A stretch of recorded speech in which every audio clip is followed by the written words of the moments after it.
May I ask a question, or Yes. is it too late? No, certainly. No, go ahead, please. Okay. I have always been fascinated by the pictures of Bhagavan Yes. and the photographs. For example, the one which you have here.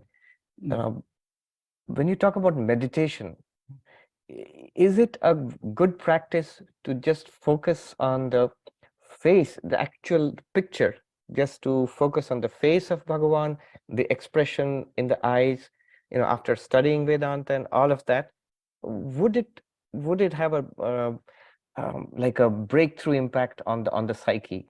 I don't know if I can phrase this better.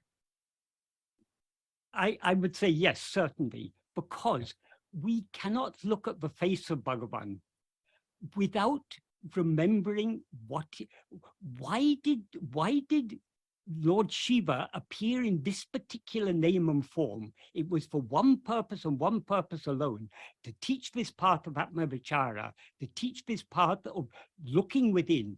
So by looking at his eyes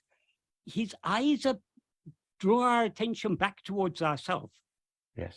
Exactly the same. Bhagavan, there's a verse in ātma-vicāra Padigam, verse 10, in which Bhagavan, I think, Swamiji, you may be aware, there's a saying, by being born in Aprasadasi, that's Tiruvaro, by seeing Chidambaram, by dying in Kasi, or by mere thought of Aruṇācala, liberation is assured.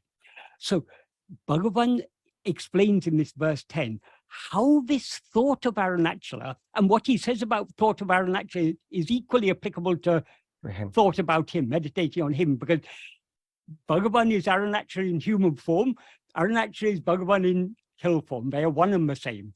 So what Bhagavan says is, he said in that verse, he says, I have seen a wonder, this magnetic hill that forcibly attracts the soul. But by sorry, I'm not saying the exact verse, by making one think of it, oh, no, sorry, I'll try and say it. Subduing the chesthē, the mischievous mental activity of those who have thought of it even once, it subdues their mischievous activity, it draws them within to face itself,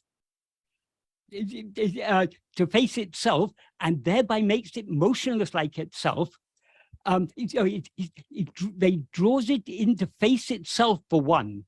So itself for one implies that the drawing within, because ultimately the one is only, he's not talking about one thing meditating on another thing. We start off by meditating on the form of Aruṇācala, but that thought of Aruṇācala draws our attention back within to the one, because Aruṇācala is actually shining in our heart as eye. So by subduing our mischievous mental activity, he draws us back within to face himself as he actually is. Thereby he makes us motionless like himself, aculam like himself, and he feeds upon that sweet soul, that ripened soul. He takes that ripened soul as bali, as the sacrificial offering. Yes. And therefore he ends that verse, O souls, be saved by thinking of this great hill which shines in the heart as the destroyer of the soul. Mm. So what he says about Aruṇācala is equally applicable about him. That human form. Yes. His human name and form has that power to turn our attention back within and to draw us within. He often used to say about grace, grace works both from inside and outside. From within it pulls within, from outside it pushes within.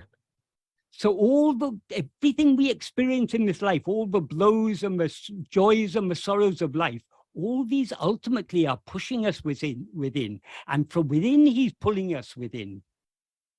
Beautifully put, yes. Thank you. Right. Thank you so much, Swami. It's been very great joy to speak with you.